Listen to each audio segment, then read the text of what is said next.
Hello hello hello hello. नमस्कार दोस्तों, मैं संजय डाबरा आप सभी विद्यार्थियों का हार्दिक स्वागत करता हूं डाबरा क्लासेज के इस ऑनलाइन प्लेटफॉर्म पर। सभी विद्यार्थियों को नमस्कार, गुड इवनिंग। और जल्दी से एक बार कमेंट करके बता दीजिए आवाज वगैरह क्लियर है भाई? बिल्कुल, सबका नमस्कार। कपूर भाई, संजीव भाई, शैलेश, चेतन भाई, सबको मेरा नमस्कार। दिलीप, रवि, सबको नमस्कार। जल्दी से एक बार कमेंट करके बताइए आवाज वगैरह सब कुछ ठीक है? भैया लाइट नहीं है, बिना लाइट के क्लास होगी और बिना लाइट के एसी नहीं चलती है और इतनी सारी लाइटें जलेंगी और पसीना पसीना हो जाता है पूरा मामला। एक बार जल्दी से जितने भी स्टूडेंट्स लाइव है सभी दोस्त वीडियो को लाइक करके शेयर कर दीजिए। दोस्तों मैं आपको बता दूं कि हमारा जो टारगेट है वो ग्रुप डी 2022 के पेपर है। बार बार ये बात हमको बोलनी पड़ रही है कि ग्रुप डी 2022 के अंदर जो पेपर आए थे वो वास्तव में बहुत अच्छे थे, लेवल के पेपर थे। जल्दी से यूट्यूब पर वो नहीं मिलेंगे। यूट्यूब पर जल्दी से क्यों नहीं मिलेंगे पूरे पेपर? उसका रीजन है क्योंकि भैया समय लगता है, मेहनत की जरूरत पड़ती है उनको कराने के लिए। तो प्यारे विद्यार्थियों, 2022 के अंदर ग्रुप डी के 99 पेपर हुए थे और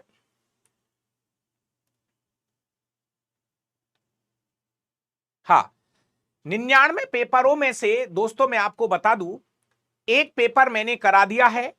17 तारीख का शिफ्ट फर्स्ट का पेपर हमने कल किया था। आज हमारा ये 17 तारीख की शिफ्ट सेकंड का पेपर है। एक एक दिन में दो दो तीन तीन पेपर हुए थे उस टाइम पे। तो ये हमारा पेपर नंबर 2 है आज। दोस्तों अगर आपका सपोर्ट रहा, आपका प्यार रहा, तो मैं आपको दावा कर रहा हूं कि मैं बहुत सारी मेहनत करके इन क्वेश्चनों को आपके सामने रख दूंगा। अब बात आती है आज के पेपर की। शुरुआत में कर रहा हूं, जब भी आपको टाइम मिले आप वीडियो को लाइक और शेयर जरूर कर देना। अब आज का पहला क्वेश्चन आपकी स्क्रीन पर आ रहा है। सबसे मेन चीज यह है, थोड़ा सा आप इंतजार किया करो। 1-2 मिनट ऊपर नीचे हो जाती है तो थोड़ा सा इंतजार रहता है, सिस्टम को चालू होने में टाइम लगता है। जोश नहीं है भैया आज। प्लीज सभी दोस्त एक बार जल्दी से जोश के साथ में बता दीजिए सब कुछ ठीक है। चलो, आज का पहला क्वेश्चन स्टार्ट हम कर रहे हैं। दोस्तों अगर बहुत सारे स्टूडेंट्स का मेरे पास बीच बीच में जवाब आएगा तो मैं आपका जवाब भी देखता रहूंगा, और जिनका जवाब नहीं आएगा कोई बात नहीं, बैठे रहना, देखते रहना। दोस्तों अगर आपको साइंस पढ़नी है तो बार बार नहीं बोलूंगा। साइंस पढ़ने के लिए आपको प्ले स्टोर पे डाबरा क्लासेज जयपुर के नाम से हमारा एप्लीकेशन है, जहां से आप कंप्लीट साइंस पढ़ सकते हो, फिजिक्स, केमिस्ट्री और बायोलॉजी। 299 फीस है, 1 साल की वैलिडिटी है, ऑफर है। जितना फायदा उठा सकते हो उठा लीजिए। इसके अलावा एक क्वेश्चन और आएगा आपका। एक क्वेश्चन और आप मेरे से बार बार पूछोगे, सर इसकी पीडीएफ कहां मिलेगी? मेरे प्यारे प्यारे विद्यार्थियों, इसकी जो पीडीएफ है ये डाबरा क्लासेस टेलीग्राम चैनल पे मिलेगी। स्पेस मत देना, स्पेस मत देना। डाबरा क्लासेस टेलीग्राम चैनल पर इसकी पीडीएफ आपको मिल जाएगी, है ना? तो बार बार कमेंट मत करना पीडीएफ के लिए। पीडीएफ आपको टेलीग्राम पे मिलेगी। वीडियो जो है आपकी चल रही है। साइंस का बेस लेना है तो ये आपकी कहानी है। और यदि आपको कोई समस्या है पर्सनली तो क्लास के बाद में ये नंबर है जिन पर आप मेरे से कॉल कर सकते हो। ये रही हमारी जानकारी। अब मैं क्वेश्चन सेशन स्टार्ट कर देता हूं। आ गया एक भाई का, देखो मैसेज आ गया, सर पीडीएफ कहां मिलती है? अरे यारो, पीडीएफ जो है वो डाबरा क्लासेस टेलीग्राम चैनल पे मिलेगी। चलो पहला क्वेश्चन आज का स्टार्ट होता है। थोड़ा सा टाइम लेके क्वेश्चन को समझना। पहला ही क्वेश्चन बहुत अच्छा है। पहला क्वेश्चन है, चुंबकीय क्षेत्र के अंदर स्थित धारावाही चालक पर लगने वाला बल ज्ञात करने के लिए प्रयुक्त फ्लेमिंग के बाएं हाथ के नियम के अनुसार, फ्लेमिंग के बाएं हाथ के नियम के अनुसार अंगूठा और तर्जनी किस चीज को निरूपित करती है? दोस्तों एक बात बोल दूं, फ्लेमिंग का बायां हाथ का नियम और दायां हाथ का नियम मेरे भाई दीवार पे चिपका दो। मैं इसलिए इस लाइन को बोल रहा हूं क्योंकि बहुत सी बार खूब पढ़ रखा है लेकिन भूल जाते हैं। ये वास्तविकता है। खूब पढ़ रखा है, हर एग्जाम में आएगा, लेकिन फिर भी याद नहीं है। तो प्लीज मैं आपसे बार बार एक ही चीज बोलूंगा, फ्लेमिंग का बायां हाथ का नियम, फ्लेमिंग का दायां हाथ का नियम आप अच्छे से अपनी दीवार पे चिपका दो। मेरा कहने का मतलब है भूल मत जाना, परीक्षा में उल्टा सीधा नहीं होना चाहिए। तो भाई ये रहा फ्लेमिंग का बायां हाथ का नियम। फ्लेमिंग ये कहता है कि अंगूठा, तर्जनी और मध्यमा, भैया अंगूठा, तर्जनी और मध्यमा को इस तरह से व्यवस्थित करो कि इनके बीच में 90 डिग्री का कोण बन जाए। ठीक है, अब अंगूठा क्या करेगा, ये सब चीजें जो काम करती है ना, जैसे ये जो फ्लेमिंग का जो बायां हाथ का नियम है, ये विद्युत मोटर के ऊपर जाके काम करता है, आर्मेचर को घुमाने का काम करता है। तो दोस्तों ये अंगूठा जो है ना, ये आरोपित बल की डायरेक्शन, जो आर्मेचर होता है ना, ऐसे ये आर्मेचर एक तरह से पटेला है, तो इस पर बल लगाएगा। ये आर्मेचर है, मेरी लाइन को समझने की कोशिश करना, जैसे ये आर्मेचर है हमारा, तो ये आर्मेचर घूमना चाहिए, घूमना चाहिए, आर्मेचर घूमना चाहिए, लेकिन घूमेगा कैसा, जब इस पे नीचे से क्या लगेगा, बल। समझने की कोशिश करना, भगना नहीं है। ये हमारा आर्मेचर है, ये आर्मेचर घूमेगा कब, जब इस पे नीचे से क्या लगेगा, बल। तो ये ऐसे समझो, ये जो अंगूठा है ना, अंगूठा ये आरोपित बल की डायरेक्शन को बताता है, तो ये आपका बल लगाएगा अंगूठा। तो अंगूठा जो है आरोपित बल की दिशा को बताता है। इसके बाद में ये जो आपकी तर्जनी है, तर्जनी जो है ये आपके मैग्नेटिक फील्ड, चुंबकीय क्षेत्र की दिशा को बताती है, जबकि भाई ये हमारी जो मध्यमा है ये आपकी धारा की डायरेक्शन को बताती है, धारा की डायरेक्शन को बताती है। तीनों को लिख लो अच्छे से। अब मैं आपसे पूछता हूं, ये तो हो गया बाएं हाथ का नियम, दाएं हाथ के नियम में और बाएं हाथ के नियम में अंतर क्या है? जितने भी स्टूडेंट्स लाइव है मुझे बता दीजिए कि दाएं हाथ के नियम और बाएं हाथ के नियम में अंतर क्या है, अंतर क्या है? तो इस क्वेश्चन का भी जवाब मैं अभी बताऊंगा, लेकिन मैं सबसे पहले आपको वो चीज बताने जा रहा हूं जिसकी आपको जरूरत है। एनसीईआरटी कक्षा 10 चुंबक वाला जो चैप्टर है उसकी बात हो रही है। ये लगाऊंगा मैं साथ के साथ ही मैं ये लगाऊंगा पीडीएफ भी, घबराए नहीं आप भैया, ये बहुत जरूरी है, नहीं तो आप बाद में कहां ढूंढते फिरोगे, बहुत टाइम लगता है ढूंढने में। ये रहा फ्लेमिंग के बाएं हाथ का नियम। जी हां, ये फ्लेमिंग के बाएं हाथ का नियम है। आपको कहीं कुछ नहीं ढूंढ रहा है, चीजों को ढूंढने में बहुत समय लगता है भाई साहब, 4-4 5-5 घंटे लग जाते हैं चीजों को सेट करने में। आपको सीधा हलवा दिया जाएगा, बस खा लेना। अब देखिए मेरे भाई, सबसे पहली चीज है, अंगूठा जो है मैं बोल रहा हूं आरोपित बल की दिशा को बताता है, आरोपित बल को बताता है। ये जो तर्जनी है, तर्जनी जो है ये मैग्नेटिक फील्ड, चुंबकीय क्षेत्र को बताएगा, जबकि ये जो मध्यमा है, ये जो मध्यमा है ये आपकी धारा की दिशा को बताएगा। ठीक है, ये तीन चीजें हो गई, बल, चुंबकीय क्षेत्र और विद्युत धारा। अब बात क्या आती है, अब बात है आपके दाएं हाथ का नियम, अंतर क्या है, दाएं हाथ के नियम में क्या अंतर है, वो भी मैं यहां पे सेट कर देता हूं। आगे आपको जरूरत पड़ेगी तो मैं अगली क्लासों में इन चीजों को भले ही नहीं बताऊंगा, लेकिन मैं यहां पर ये वाला दाएं हाथ का नियम का डायग्राम भी लगा देता हूं। दाएं हाथ का नियम भी हम यहां लगा देते हैं। ये रहा दायां हाथ का नियम। थोड़ा सा धैर्य रखना, वो लोग मेरे से दूर हट जाए जिनको ज्यादा जल्दबाजी है, क्योंकि वास्तविकता यह है परीक्षा में घुसते घुसते बहुत सारी चीजों को हम भूल जाएंगे। दायां हाथ का नियम है, दायां हाथ का नियम, अंगूठा बोई, चालक की गति बोल दो, चालक की गति बोल दो, या चालक पर आरोपित बल की दिशा बोल दीजिए, एक ही बात है। इसके बाद में यह भी लाइन सेम है, मैग्नेटिक फील्ड को बताती है तर्जनी। यहां पर एक शब्द काम में आता है, प्रेरित विद्युत धारा। ये एक शब्द है वही धारा की बात है, लेकिन भाई इस शब्द को पकड़िए, मैं वो शब्द आपको पकड़ा रहा हूं जहां से कुछ गलतियां होने के चांस है। तो भाई सेम सा ही है लगभग। फ्लेमिंग के दक्षिण हस्त का जो नियम है वो कुछ इस तरह का है, आप थोड़ा सा, मैं कह रहा हूं सेम है, सेम है। वहां विद्युत धारा है और यहां प्रेरित विद्युत धारा है। मेरे भाइयों, आपसे मैं ये पूछता हूं, क्या प्रेरित विद्युत धारा किसे कहते हैं? प्रेरित विद्युत धारा किसे कहते हैं? चलिए, जोश कम हो गया है, दूसरी वीडियो में आके आप कहां तक आप 99 पेपर तक मेरा क्या साथ दोगे? आपका आज पहले दिन 400 हम पार कर गए थे, है ना? आज फैला दिए हाथ। ऐसे नहीं है भाई साहब, बस सिलेक्शन उतने से ही लोगों का होता है, वो कुछ ही ताकत होती है। सब 99% लोगों के साथ ये कहानी है। नई किताब लाते, नई किताब के 4 पन्ने पढ़ लेंगे, हो जय हो, फिर वो किताब गई खड्डे में। यही हमारा ओरिजिनलिटी है, यही हमारा जीवन है। जो भी नई किताब लाते हैं, 4 पन्ने पढ़ लिए, 5 पन्ने पढ़ लिए, धर दी, जय हो, कल्याण हो गया उसका। इसलिए मेरे भाई, आप भाइयों से मैं ये कह रहा हूं, किसी भी टीचर के साथ जुड़ो, तन मन से जुड़ो। अरे हम फिक्स 8 बजे आपके सामने आ जाते हैं, हजारों काम करने के बाद में, और हमारे कुछ भाई है जो अपनी मस्ती में घूम रहे, कोई टीचर साथ नहीं देगा। इसीलिए ग्रुप डी के जो पेपर है वो आज तक किसी ने नहीं कराए यूट्यूब पर। क्यों? किसकी क्या जरूरत? आपको ही जरूरत नहीं है तो टीचर को क्या जरूरत है?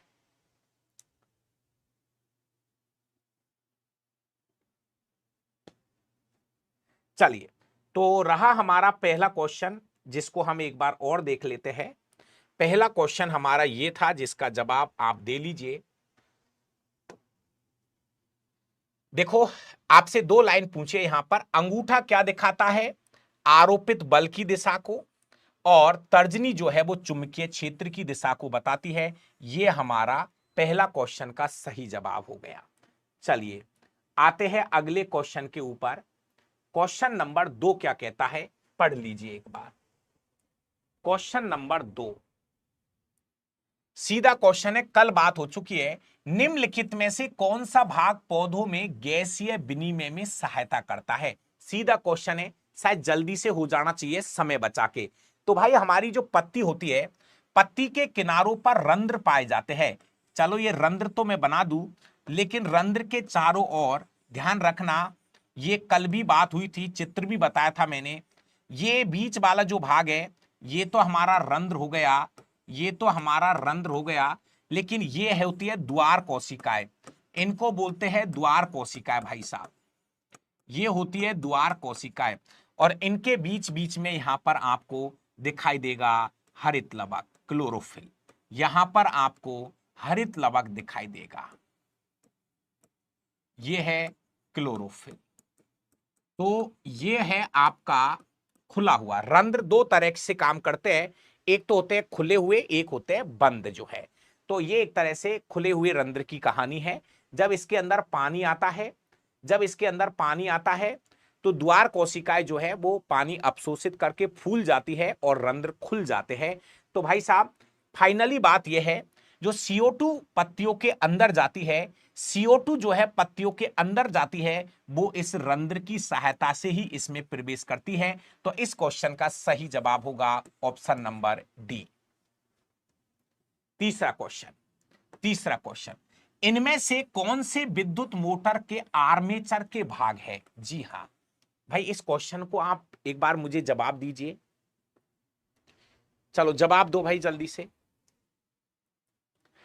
क्वेश्चन नंबर 3 का जवाब दीजिए एक बार।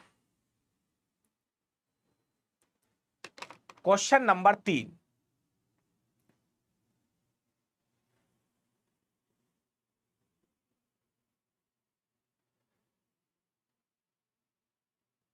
क्वेश्चन नंबर 3 शायद मेरा मानना यह है, या तो आपने किताब को बहुत गहराई से पढ़ा होगा तो यह क्वेश्चन हो जाएगा, नहीं तो मेरा भाई क्या होता क्या स्टूडेंट्स के साथ में, ज्यादातर क्वेश्चन वो लगता है कि हम सही करके आगे, लेकिन भाई सही नहीं होते क्वेश्चन जल्दी से ना। जो दोस्तों मैं आपको बता दूं, हमारा जो आर्मेचर होता है, इस आर्मेचर जो है ये तो पक्का है कि ये जो है ये आपका मृदु लोह होता है ना, मुलायम लोहे का बना हुआ रहता है, लेकिन इसके ऊपर बहुत सारी विद्युत रोधी तार लिपटे हुए रहते हैं। विद्युत रोधी तार की कुंडली बनी हुई होती है, ये ही इसकी वास्तविकता है। तो इसमें ये लाइन और ऐड होती है, कुंडली। तो इनमें से कौन से विद्युत मोटर के आर्मेचर के भाग है? देखो मैं आपको बताऊं, कक्षा 10वीं की जो पुरानी किताबें चलती थी, माध्यमिक शिक्षा बोर्ड की जो पुरानी किताबें चलती थी ना, बात को समझना, उसका मैं आपको एक फोटो भी भेज दूंगा, वहां साफ साफ लिखा है पुरानी किताबों में एक एक चीज का वर्णन कर रखा है। जैसे आर्मेचर का वर्णन कर रखा है, चुंबक का वर्णन कर रखा है, दिक् परिवर्तक क्या होते हैं, उसके बाद में आपके जो कम्यूटेटर होता है उसका, मतलब अलग अलग वर्णन कर रखा है। वहां साफ साफ लिखा है कि एक आर्मेचर जो है ये नरम लोहे से बनाई जाती है, जिसके ऊपर विद्युत रोधी तार जो है वो लपेटे जाते हैं, कुंडली के रूप में ऐसे लपेटे जाते हैं। तो इस क्वेश्चन का जो सही जवाब होगा वो एक बार फिर से डी होगा, मतलब ए और दो दोनों ऑप्शन यहां पर सही है। ठीक है भाई, थोड़ा सा धैर्य के साथ में। एक भाई करो सर आप यहीं पढ़ा रहे हो तो हमारे पेड कोर्स का क्या फायदा है? जय हो गुरुदेव, जय हो। यहीं से कल्याण हो जाएगा तो कर ले भाई यहीं से। अगर तू सिलेक्शन ले जाए, अगर तुझे ऐसा लग रहा है कि मेरा यूट्यूब से सिलेक्शन हो जाएगा, तो व्हाट्सएप नंबर है, मैं दावा कर रहा हूं तेरे पैसे वापस कर दूंगा। एक भाई को लग रहा है यहां से, है ना? लबल गोली, जय हो लबल गोली, ये आईडी बना रखी है इसने, लबल गोली। जय हो, धन्य हो आपको प्रभु, है ना? आपने अगर लिया हो तो ये नंबर रहे। अगर आपको ऐसा महसूस हो रहा है कि मैं YouTube से ही सिलेक्शन उठा जाऊंगा, तो ये रहा भाई, कल तेरा स्क्रीनशॉट भी बता दूंगा कि मैंने आपको पैसे वापस कर दिए, तो भाई आपको कर दूंगा अगर आपको ऐसा लग रहा है कि मेरा YouTube से सिलेक्शन हो जाएगा तो, है ना? ये वाला क्वेश्चन है। कुछ भाई क्या करते हैं, एक चीज बता दूं मैं आपको, शायद आप मेरी बात से बहुत सारे स्टूडेंट सहमत हो जाओगे। बहुत सारे लोगों को क्या लगता है, क्वेश्चन देख लिया, उत्तर देख लिया, गुरुजी आपको उत्तर याद है, ठीक है मान लिया। कुछ लोग बड़े खुश है ऐसे करके, लेकिन मेरे भाई ये जो क्वेश्चन है ना, पसीने आ जाएंगे। कुछ लोगों को लग रहा है, ये जो 5-5 साल से पढ़ चुके हैं ना, उनको लग रहा होगा कि सर ये क्वेश्चन हमने पढ़ रखा है, इसका उत्तर ये है। कारण नहीं है किसी को पता भाई साहब। खुश मत हो, मैं फिर आपसे कह रहा हूं, जमीनें खिसक जाएंगी मेरे भाइयों। सिलेक्शन ऐसे ही नहीं होगा। थोड़ा सा धैर्य रखिए, चीजों को समझने की कोशिश करो और पढ़िए। भाई ये चीजें जो है ना, आपको मैं बता दूं, ऐसा हमने ओम के नियम के अंदर देखा था। प्लीज मेरी बात को समझना, ऐसा हमने ओम के नियम में देखा था। तो ओम के नियम में V और I के बीच में एक रिलेशन था, ऐसे बोलते हैं सरल रेखा में एक रिलेशन था। V और I के बीच में एक रिलेशन था, I और B। जो ओम के नियम में वोल्टेज और धारा के बीच में एक रिलेशन था, ऐसा कुछ, ठीक है? ऐसा था ना, B समानुपाती होता I के, ऐसा पढ़ा था हमने, ठीक है? मेरा भाई एक छोटी सी चीज बोलूंगा, आगे की डिटेल हम शायद आप सीख गए होंगे या सीख लेना कभी टाइम मिले तो। यहां जो पूरा खेल चलता है ना, ये इस ढाल का चलता है, ढाल ढाल ढाल ढाल, स्लोप का खेल है इसमें पूरा, है ना? बहुत ज्यादा मैं इसकी व्याख्या 1 घंटे तक नहीं कर पाऊंगा, लेकिन इसका पूरा खेल जो है ना वो स्लेब से है। अब बात यह है कि यहां पे तो दे रखा है ओम के नियम में तो I और V, है ना? तो ये इसका स्लोप हो गया। यहां पे ये चीजें थोड़ी उल्टी कर दी इन्होंने, बात की है I और B के बीच में आपको ये देखना है इसका ढाल, ये वाला।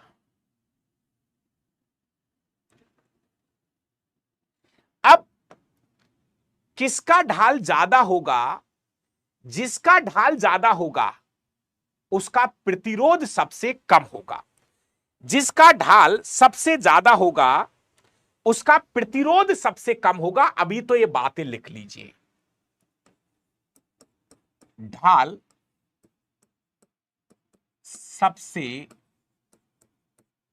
ज्यादा, यहां से देखना है ढाल को। तो जैसे ढाल सबसे ज्यादा R3 का है, ढाल सबसे ज्यादा R3 का है, ढाल ढाल ढाल, ढाल जो है सबसे ज्यादा किसका, R3 का है। तो इसमें प्रतिरोध का मान सबसे कम होगा, प्रतिरोध इसका सबसे कम होगा। उसके बाद में दूसरे नंबर पे जो ढाल है वो R1 का है, तो इसमें प्रतिरोध इसका थोड़ा ज्यादा होगा। और इसके बाद में R2 जाएगा। R2 का जो स्लोप है वो सबसे कम है, इसलिए R2 का प्रतिरोध सबसे ज्यादा होगा। R3, R1 और R2, R3, R3, R1 और R2 तीन इसका सही जवाब होगा। ऐसे क्वेश्चन को पढ़ने के लिए थोड़ी सी आपको मेहनत करनी पड़ेगी। आपको इनके लिए 10वीं की किताब से काम नहीं चलेगा, कुछ आगे की किताबों को भी आपको देखना पड़ेगा। सुनो बात को। अब कुछ लोगों ने आइडिया लगा रखा है, गुरुजी ये क्वेश्चन तो ऐसे हो गया होगा। मेरे भाई आपको बहुत अच्छी बात है, आपने इसको कैसे सीखा होगा, लेकिन मैं आपसे एक बार फिर बोल रहा हूं, किसी क्वेश्चन की खाल खींचने में, एक क्वेश्चन की खाल खींचने में हमको 15 मिनट लग जाते हैं। समझने की कोशिश करो, आज बहुत स्पष्ट रूप से आपको चीजें बता रहा हूं मैं। एक क्वेश्चन की खाल खींचने में हमको 15 से 20 मिनट लग जाते हैं इनको तैयार करने में, और आप कहते हो देख के टिक कर देते हो, लो इसका उत्तर बी, इसका उत्तर ए। इसलिए अभी वक्त है, पूरी ताकत लगा लेना, नहीं तो पछताने के अलावा कुछ नहीं बचेगा। लगेगा ऐसा परीक्षा में कि सर हमने 20 में से 18 सही कर दिए, लेकिन नंबर 12 ही आएंगे मेरे भाइयों। कट पीटने के बाद नंबर 12 ही बचेंगे। फिर कह रहा हूं मैं आपसे, अगर आपके पास टाइम है, थोड़ा समय निकालो, चीजों पे मेहनत करो, फोकस करो, मेरे शब्दों को पकड़ने की कोशिश करिए और उनके ऊपर और मेहनत कर लो, अभी टाइम है। क्वेश्चन नंबर 5, निम्नलिखित में से कौन सा रिडॉक्स अभिक्रिया का उदाहरण नहीं है? इस पे भी मैं आपका थोड़ा सा समय खराब करूंगा, रिडॉक्स अभिक्रिया के ऊपर। रिडॉक्स अभिक्रिया,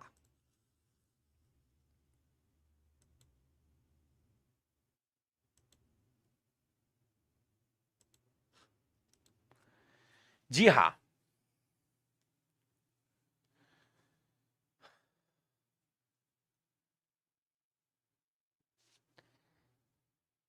देखो भाई, निम्नलिखित में से कौन सा रिडॉक्स अभिक्रिया का उदाहरण नहीं है? हो सकता है कि आपको जवाब पता हो, लेकिन एक बात थोड़ा सा ईमानदारी के साथ में, डाबरा सर के साथ वो स्टूडेंट है और वो ही रहना जो वास्तव में मेरे पे विश्वास करता है और ईमानदारी के साथ जीता है इस यूट्यूब के माध्यम से। मैं आपसे ये कह रहा हूं कि ठीक है, मैं यहां से उत्तर पकड़ा देता हूं। सिल्वर नाइट्रेट की क्रिया NaCl के साथ में कराई है, तो यहां पे क्या हो रहा है, ये जो नमक है, ये जो Na है, ये Na तो सिल्वर की जगह पे चला जाएगा, Na जो है ये तो सिल्वर की जगह चला जाएगा, और ये जो सिल्वर है, ये जो सिल्वर है ये Na की जगह चला जाएगा। ये द्विविस्थापन का उदाहरण है, मेरी बात को सुनना। ये जो उदाहरण है ये द्विविस्थापन का उदाहरण है। देखो क्या बन गया, जैसे Na यहां जाने दो, Na तो यहां के शिफ्ट हो गया, तो NaNO3 बन गया, सोडियम नाइट्रेट बन गया इधर तो, और इधर Ag को इधर जाने दो, ये बन गया AgCl, सिल्वर क्लोराइड। ये द्विविस्थापन अभिक्रिया है। अब मेरी बात को समझना, उत्तर पता चल गया, चौथा उत्तर गलत है। इसमें पूछा है तो 3 सी इसका आंसर है। एक बात मैं आपसे पूछता हूं, हमारे जैसे लोकेश भाई है और भी बहुत सारे भाई जो काफी टाइम से हमारे साथ जुड़े हैं, बहुत सारी मेहनत करके बैठे हैं। अगर मैं आपसे ये पूछता हूं, क्या आपने ये पढ़ रखा है कि ये रिडॉक्स अभिक्रिया का उदाहरण है? ईमानदारी से बताना, क्या आप इस क्वेश्चन को समझ पा रहे हो कि रिडॉक्स अभिक्रिया का उदाहरण है? ये बता दो। आप बोर्ड को ठोकने का मन कर रहा है। कितने भाइयों को पता है कि रिडॉक्स अभिक्रिया का उदाहरण है? और है तो कौन, इस किसमें किसका तो ऑक्सीकरण हो रहा है, किसका अपचयन हो रहा है, ये बता दो। आप उत्तर बता देते हो, गुरुजी ये है, ये इसका उत्तर है। मान लिया आपकी बात सही है, लेकिन मैं कह रहा हूं कि अगर भविष्य में कभी ये उदाहरण आ जाए तो क्या इसका पता है कि रिडॉक्स अभिक्रिया है, और है तो किसका ऑक्सीडेशन हो रहा है और किसका अपचयन हो रहा है, इसको बताइए एक बार। रुक जाओ, नहीं है पूछा भाई, रिडॉक्स अभिक्रिया का उदाहरण नहीं है पूछा है। उत्तर इसका है 4 नंबर।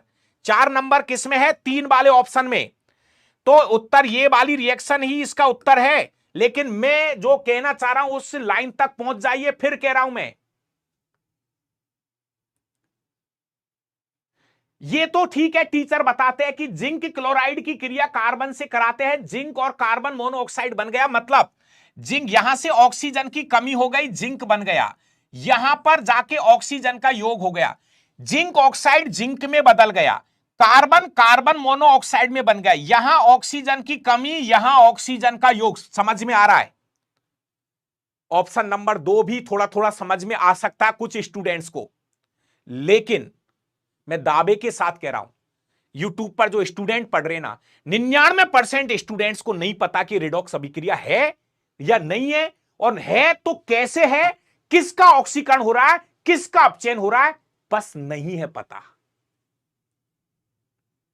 मैं मान रहा हूं, मैं ये भी नहीं कह रहा कि सब पे नहीं आएगा, लेकिन मैं ये कह रहा हूं कि 90% स्टूडेंट्स को आप ये उदाहरण भेज देना, पूछना ये कैसी अभिक्रिया है, डाल देना एक बार अपने सोशल मीडिया पे, अपने सोशल मीडिया पे डाल लेना इसको, और ये पूछना कि कैसी अभिक्रिया है। किसी मित्र से पूछ ले, लाइब्रेरी में बगल में पूछ उससे कि भाई ये कैसी अभिक्रिया है, इसको बताना, और वो कह देना कहीं से कि रिडॉक्स अभिक्रिया है, तो भाई मुझे इसको समझाना ये कैसे है रिडॉक्स अभिक्रिया।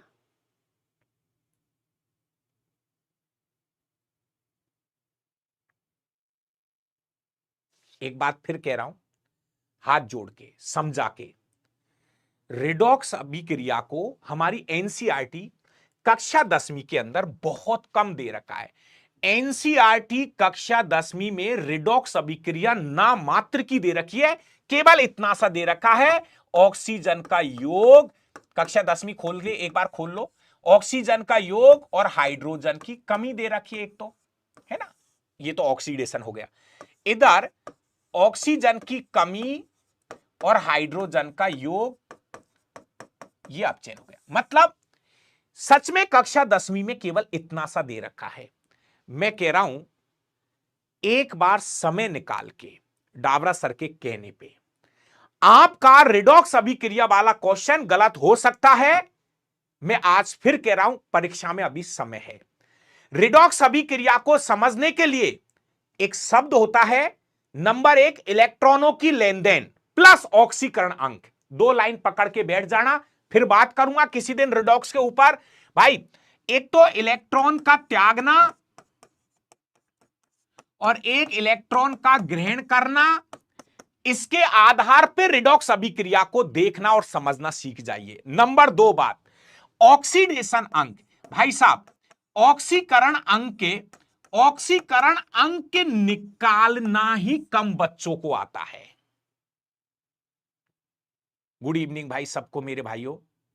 ऑक्सीडेशन नंबर, सच तो यही है कि ऑक्सीकरण अंक निकालना ही नहीं आता है, और रिडॉक्स अभिक्रिया को सबसे अच्छा देखने का जो तरीका है, रिडॉक्स अभिक्रिया को सबसे अच्छा देखने का जो तरीका है वो उसका ऑक्सीडेशन नंबर है। ऑक्सीडेशन नंबर से ही वास्तव में रिडॉक्स अभिक्रिया पकड़ में आएगी। तो अभी भी किसी दिन एक क्लास, अभी तो बहुत ज्यादा रिडॉक्स अभिक्रिया को यहां पे नहीं बस समझा सकता, लेकिन थोड़ा सा इन 2 शब्दों के ऊपर रिडॉक्स अभिक्रिया को सिखा दूंगा, एक वीडियो अलग से बनाऊंगा। चलिए अभी यहां से मैं ये क्लियर कर दूं, यहां पे ऑप्शन नंबर 1, 2 और 3 तीनों रिडॉक्स अभिक्रिया के उदाहरण है, और ऑप्शन नंबर 4 जो है ये रिडॉक्स अभिक्रिया नहीं है, ये द्विविस्थापन अभिक्रिया है। बाकी का एक बार जल्दी से कमेंट करके बताओ सब कुछ ठीक है भैया, यार टारगेट पूरा कर दीजिए। थोड़ा सा एक बार सभी दोस्त वीडियो को शेयर कर दो ताकि हम और मेहनत करें। दीपक भाई कह रहा है सबको बोल दो सर एक बार शेयर कर दे, थोड़ा मैंने टारगेट किया था उसको पार करा दीजिए। मेरा काम आपके साथ मेहनत करना है और उन गलियों तक पहुंचाने का मेरा टारगेट है जहां से गलतियां हो सकती है। यूट्यूब भरा पड़ा है चीजों से, लेकिन चीजों को बता नहीं रहा है कि हो क्या रहा है दुनिया में। चाहिए क्या? ऑक्सीजन का योग, हाइड्रोजन की कमी, ये चीजें तो जगत पे आती है मेरा भाई। ठीक है, तो अब पूरी कहानी ये है कि यहां पे सोडियम जो है ऑक्सीडेशन अंक से ही पता चल सकता है आपको। तो सोडियम का जो है ये ऑक्सीडेशन होता है यहां पे, और आपका ऑक्सीजन का जो है वो अपचयन हो रहा है। सोडियम का ऑक्सीडेशन, ऑक्सीकरण हो रहा है इसमें, और ऑक्सीजन का अपचयन हो रहा है, और ये आपको इधर जाके ऑक्सीकरण अंक से देखना पड़ेगा, ऑक्सीडेशन नंबर से देखना पड़ेगा। देखो, अगर यहां पे जो परमाणु होता है ना, परमाणु, उसका ऑक्सीकरण अंक 0 लेते हैं, 0, ऑक्सीडेशन नंबर 0 लेते हैं। जैसे मान लीजिए कोई अणु है, कोई अणु है ना, अणु, तो उसका भी ऑक्सीकरण अंक जो है ना वो 0 लेते हैं। तो इसका ऑक्सीडेशन नंबर यहां 0 है, इसका भी ऑक्सीकरण अंक यहां 0 है।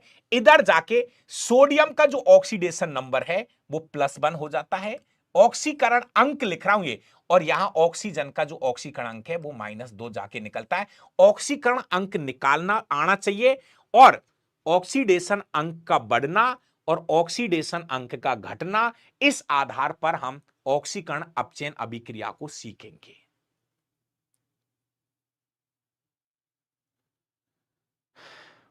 चलिए क्वेश्चन नंबर 6 पे आ रहा हूं।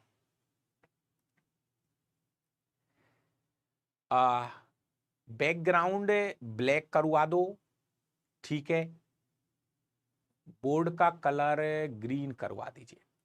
कल मैं एक बार ब्लैक भी बना दूंगा और ग्रीन भी बना दूंगा, है ना।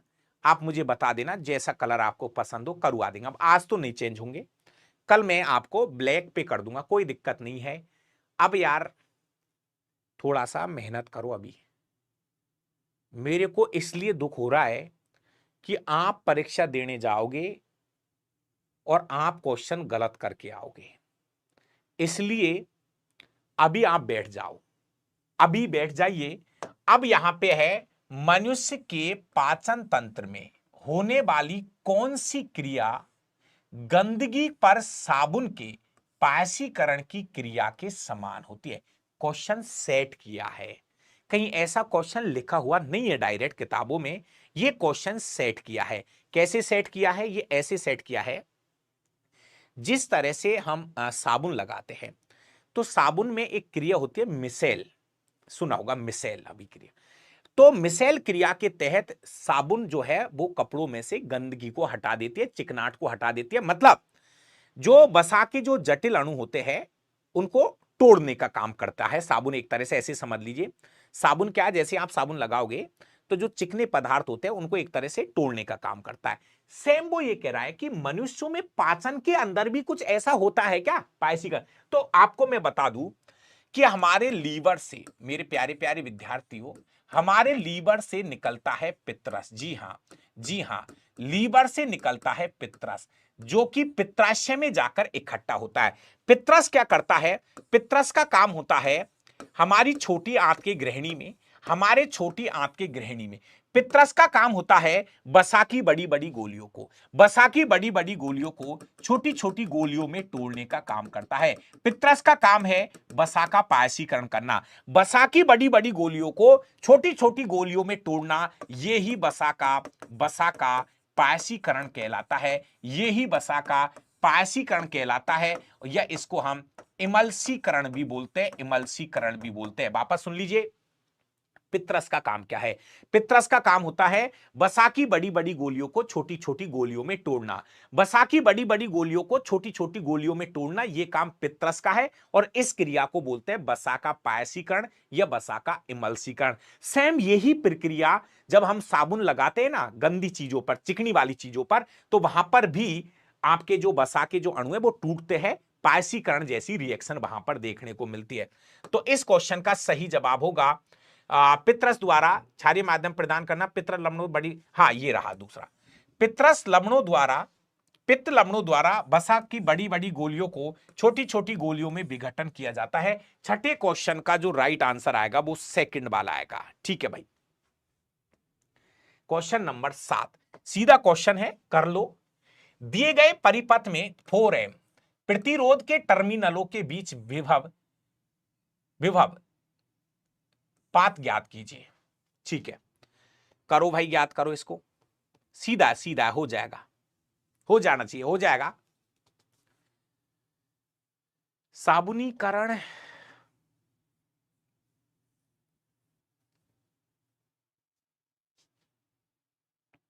कर लो भाई इसको, तो सीधा क्वेश्चन है ये तो। इस क्लास की पीडीएफ आपको डाबरा क्लासेस टेलीग्राम चैनल पे मिल जाएगा। मैं क्या करूं, नहीं है तो सवाल, ये तो आए हुए क्वेश्चन है, मैं कहां से मैं ऐड करूं क्या, मेरी तरफ से बायो के सवाल नहीं है। अरे आए हुए पेपर है, बायो के सवाल नहीं है तो मैं क्या करूं, नहीं है तो सीधे पेपर है ये तो, पेपर भेज दूंगा आपको टेलीग्राम पे, डिट्टो पेपर की कॉपी है ये तो, 2022 वालों की। दिए, अब देखो आपको क्या करना है, पहले तो इसका टोटल रेजिस्टेंस हम निकाल लेते हैं, 4 + 6 तुल्य प्रतिरोध ज्ञात कर लो, 4 और 6 10 ओम हो गया इसका, है ना। ठीक है, विभवांतर का जो मान है वो 5 वोल्ट हो गया। ऐसे में फिर धारा का मान निकाल लो। विद्युत धारा I बराबर होगा V/R। वोल्टेज कितना दे रखा है 10, और सॉरी विभवांतर दे रखा है 5, प्रतिरोध दे रखा है 10, कितना होगा 1/2, 1/2 आधा 0.5 एम्पियर। धारा का मान आया है 0.5 एम्पियर। अब आपसे क्वेश्चन पूछा है कि 4 ओम पर, यहां पर 4 ओम पर आपको वोल्टेज निकालना है, तो V बराबर होता है IR, V बराबर IR, तो V बराबर I कितना है भाई 0.5 है, 0.5, और यहां का प्रतिरोध कितना है 4 ओम है, 4 ओम है यहां का प्रतिरोध। तो वोल्टेज जो आएगा ना भाई, वो आपका 2 वोल्ट आएगा निकल के, 2 वोल्ट वोल्टेज आएगा। इस क्वेश्चन का सही जवाब होता है 2 वोल्ट। ठीक है जी हाँ, ऐसे ही होगा, निकाल लो। पहले आप इसका पूरे का प्रतिरोध निकाल लो 10 ओम, वोल्टेज आपको ये दे रखे हैं 5 वोल्ट दे रखा है। पहले आप धारा निकाल लो, परिपथ में धारा का मान क्या है, तो धारा तो यहां भी 0.5 रहेगी, धारा तो यहां भी 0.5 रहेगी, धारा एक समान रहती है श्रेणी क्रम में। वोल्टेज जो है, यहां का वोल्टेज अलग आएगा, यहां का वोल्टेज अलग आता है। तो आपसे 4 ओम पर वोल्टेज पूछा है, तो वोल्टेज निकालने का फॉर्मूला है धारा इंटू प्रतिरोध। ठीक है, क्वेश्चन नंबर 8, जब शुष्क भुजे हुए चूने का क्लोरीनीकरण होता है तो मुख्य उत्पाद के रूप में क्या बनता है। बढ़िया क्वेश्चन है भाई, बढ़िया क्वेश्चन है, एक बार आप इसको कर लो।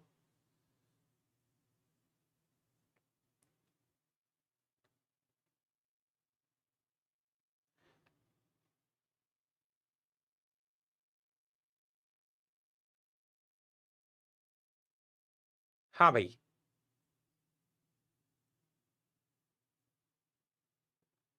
दोस्तों ये क्वेश्चन कुछ इस तरीके का है।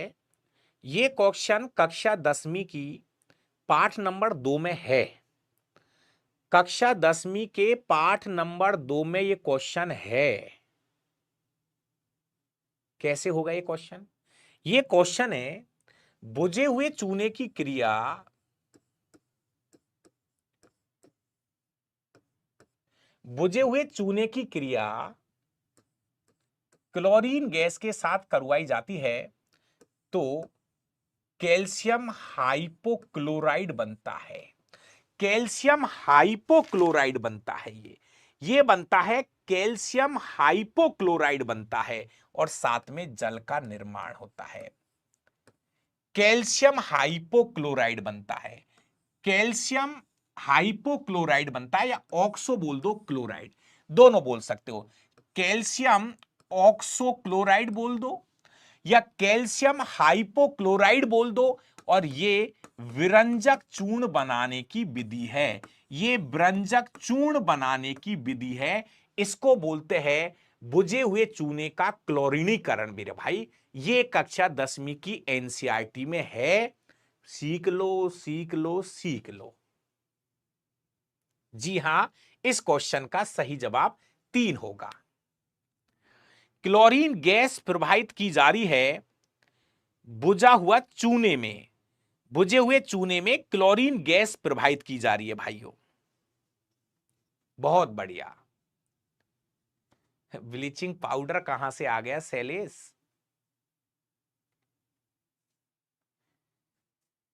शैलेश भाई, ब्लीचिंग पाउडर अलग शब्द है। अगर आप मेरी बात को सुन रहे हो तो विरंजक चूर्ण एक अलग शब्द है, और आपका जो ब्लीचिंग पाउडर है ना, पाउडर, वो एक अलग शब्द है। आगे आएगा तो बता दूंगा। वहां पे उसमें टार्ट्रिक अम्ल मिला दिया जाता है, तब वो पाउडर कहलाता है।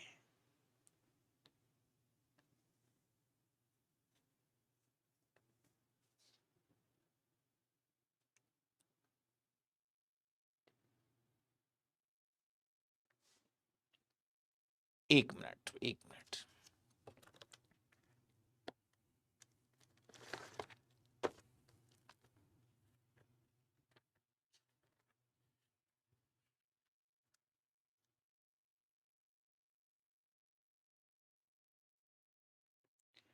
नहीं, वो बेकिंग पाउडर है, सॉरी। हाँ हाँ, ये तो ठीक है। इसको ब्रंजक चूर्ण बोल लो। वो थोड़ा सा मेरे भी समझने में थोड़ा सा उल्टा आया था। ये ब्रंजक चूर्ण या पाउडर एक ही बात है, ठीक है, ये तो मान लिया मैंने। मैं जो बात कर रहा था वो ये था, वो था हमारा, जैसे जो बेकिंग सोडा होता है ना, मैं थोड़ा से दिमाग में मेरा ये शब्द आ गया, समझना, इसको भी बोल दूं मैं यहां पर, बेकिंग सोडा, ये शब्द।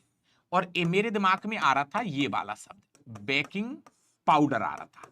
प्लीज प्लीज थोड़ा सा क्लियर कर दूं मैं, मेरे दिमाग में ये शब्द आ रहा था थोड़ी देर के लिए, वापस सुन लो। ये तो सही है, ये वाली बात सही है। शैलेश भाई जो बोल बोल रहा है बात बिल्कुल एक्यूरेट है। ये तो यहां पर ब्रंजक चूर्ण बन गया, कैल्शियम हाइपोक्लोराइड बन गया, क्वेश्चन ये खत्म हो गया। मेरे दिमाग में कुछ ये वाली चीजें घूम रही थी। ये जो बेकिंग सोडा होता है ना, बेकिंग सोडा, मीठा सोडा, सोडियम बाइकार्बोनेट, इसको नोट कर लेना मेरे साइड में। सोडियम बाइकार्बोनेट, इस शब्द को अपने साइड में नोट करना। बेकिंग सोडा, मीठा सोडा, सोडियम बाइकार्बोनेट, ये बेकिंग सोडा और बेकिंग पाउडर अलग अलग शब्द है, ये इसको कहना चाह रहा था मैं। अपराधी बालक, बहुत बढ़िया भाई। आप मेरे से जहां भी पढ़े हो बहुत खुशी की बात है, लेकिन अगर आप इस तरह के नाम से आईडी बना रहे हो अपराधी बालक, आपको धन्य हो भगवान, है ना, आपकी सोच को भगवान और आगे बढ़ाए। भाई आपका नाम नहीं है क्या यार, आपके नाम से आईडी चलाओ ना यार। आईपैड के लिए मैं आपको शायद नंबर दिया था, उस पर आप मुझे मैसेज करना, कर देंगे, ठीक है। हाँ हाँ, उनके उपयोग बाद में देखेंगे। तो ध्यान रखना, बेकिंग पाउडर में क्या करते हैं, सोडियम बाइकार्बोनेट के साथ में टार्ट्रिक अम्ल और मिलाना पड़ता है। टार्ट्रिक अम्ल और मिलाओगे तो पाउडर बुलेगा। ध्यान रखना इस शब्द को, पाउडर कब बुलेगा, जब उसमें मीठे सोडे के साथ में टार्ट्रिक अम्ल और मिलाओगे तो बेकिंग पाउडर बुलेगा, है ना। तो ध्यान रखना इस शब्द का। एक वस्तु अभिसारी लेंस से 25 सेंटीमीटर की दूरी पर रखी गई है। लेंस से 30 सेंटीमीटर की दूरी पर वस्तु का वास्तविक और उल्टा प्रतिबिंब निर्मित होता है। लेंस द्वारा उत्पन्न आवर्धन क्षमता आपको ज्ञात करनी है। सीधा क्वेश्चन है। केमिकल रिएक्शन दोबारा पढ़ा दूं? केमिकल रिएक्शन तो मैंने बहुत अच्छे से पढ़ाई है, बाकी का मैं आपको दो टॉपिक, ऑक्सीकरण अपचयन और रिडॉक्स अभिक्रिया है ना, उसको अच्छे से और सिखा दूंगा।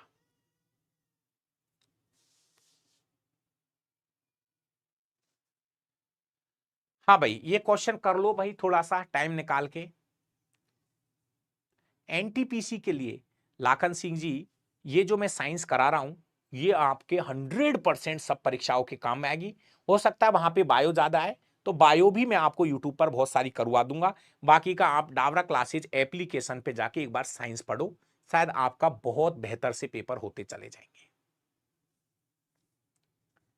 देखो भाई, आपका अभिसारी लेंस है। अभिसारी मतलब है उत्तल लेंस की यहां पे बात हुई है मेरे भाइयों, उत्तल लेंस की यहां पे बात हुई है। और आपको एक वस्तु अभी सारी लेंस से 25 सेंटीमीटर की दूरी पर रखी है, वस्तु यहां रखी है 25 सेंटीमीटर की दूरी पर, तो यू जो है ना भाई, यू वो हमेशा माइनस में लेना पड़ता है। बिम्ब दूरी जो है वो हमेशा माइनस में लेनी पड़ती है, ऐसा नियम है कार्तिकेयन चिन्ह पर पाटी का। लेंस से 30 सेंटीमीटर की दूरी पर वस्तु का वास्तविक और उल्टा प्रतिबिंब बनता है। 30 सेंटीमीटर की दूरी पर जो प्रतिबिंब बनता है वो वास्तविक और उल्टा बनता है। ये 25 सेंटीमीटर था जो कि हमने माइनस में लिया, इधर वाली दूरी जो है वो प्लस में चलती है। 30 सेंटीमीटर आपको प्रतिबिंब की दूरी दे रखी है, प्लस में 30 सेंटीमीटर। आपको बहुत सीधा क्वेश्चन है, डायरेक्ट आपसे आवर्धन क्षमता का मान पूछा है। लेंस की आवर्धन क्षमता, ध्यान रखना भाई, लेंस की आवर्धन क्षमता ज्ञात करने के लिए, लेंस की आवर्धन क्षमता ज्ञात करने के लिए आपको लगाना है, प्लस रखना है, v अपॉन यू लेना पड़ता है, v अपॉन यू का फॉर्मूला यूज करना पड़ता है। अब आपका v का जो मान है वो 30 दे रखा है, कोई दिक्कत नहीं है, लेकिन u जो है ना वो -25 दे रखा है, -25 दे रखा है, तो 5 से काट लीजिए, माइनस तो लगेगा भैया, आगे माइनस का निशान आगे चलेगा, 6/5 इसका सही जवाब होगा, -6/5 इसका सही जवाब होगा, -6/5 इसका सही जवाब होगा, -6/5।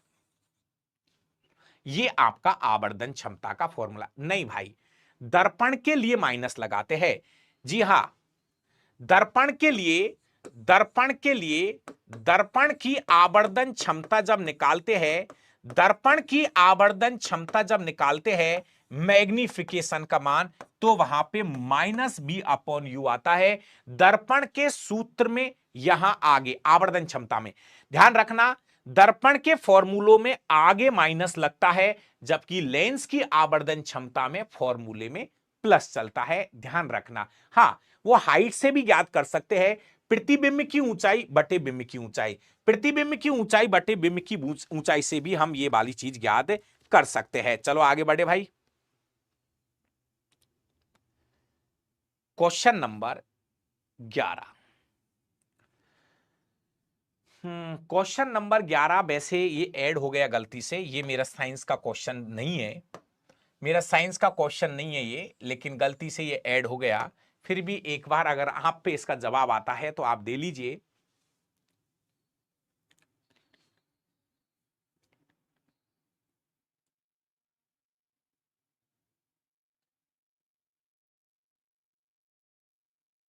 बहुत बढ़िया राकेश भाई, बने सिंह जी, मीठा लाल जी, नरेश भाई, रावत जी, बहुत बढ़िया, बिक्की भाई, लोकेश भाई। ये क्वेश्चन अपना नहीं है, लेकिन आप देख लो, उपभोक्ता अधिकारियों के संदर्भ में COPRA, ये क्या है, कोपरा का पूर्ण रूप क्या है, तो देख लेना बाकी की। कंज्यूमर कंज्यूमर प्रोटेक्शन एक्ट इसका नाम है। ये मेरा पार्ट नहीं है, लेकिन ऐड हो गया क्वेश्चन, तो छोड़ो इसको, आगे बढ़ो। अब आता है अपना ये बड़ा मजेदार क्वेश्चन यार, साइक्लोहेक्सेन वाला। साइक्लोहेक्सेन में रिक्त स्थान कार्बन, कार्बन बंध कितने हैं, कार्बन हाइड्रोजन बंध कितने हैं, और इस प्रकार कुल सह संयोजी बंध कितने हैं। भाई अच्छा क्वेश्चन है यार, इस क्वेश्चन को सीखने की कोशिश करो एक बार वीडियो को। भैया यार मामला यार आप कमजोर पड़ गए, सच बता रहा हूं यार। अरे यार 99 पेपर किसको बोलते हो यार, बहुत ताकत लगानी पड़ेगी, बहुत ताकत लगानी पड़ेगी।